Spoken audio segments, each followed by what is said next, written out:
Hello architects. This video is going to show you very briefly how to make a flange, which is a really helpful fold that we're using in our 3D modeling for doing your model of your house. So we will be working with mat board. Here is an example of a flange with paper. But mat board is very cool because it has a lot more strength than basic paper. And it has this really nice texture on it, but also you'll notice looking at the cross section, it has paper on one side, paper on the outside with kind of this fill.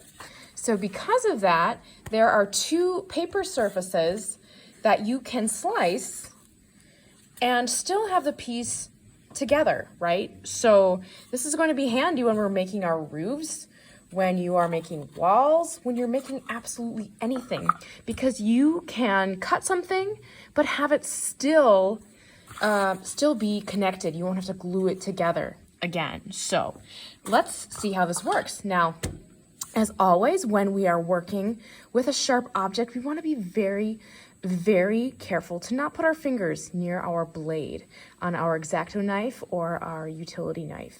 And we also want to make sure we're cutting on a surface that is protected. We don't want to be gouging our art tables, do we? So yeah, we want to take good care of our supplies. To make my flange, which is essentially this cut here, to make this, I'm going to take my piece of paper. Now I'm doing all measurements and all scaling, right, from my floor plan, from my elevation drawing. That's the reason that we do those things to scale. We take the time to measure things so we don't have to measure it again. Now, whatever it happens to be, let's say I want this to fold like this one, right?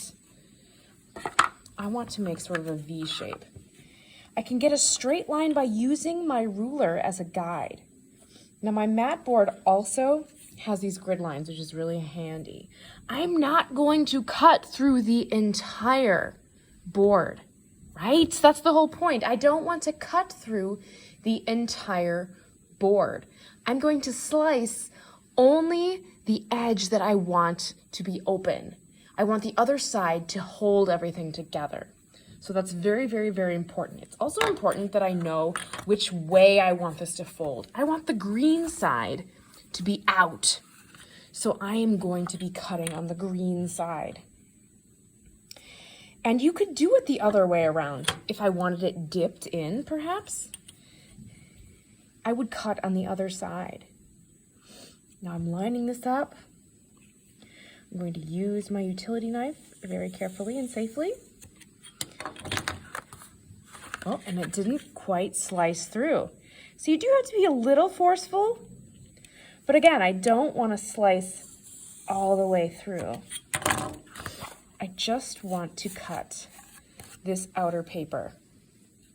Now, once it's cut, I can really manipulate the angle in a lot of different ways, right? It could be a little bit wider.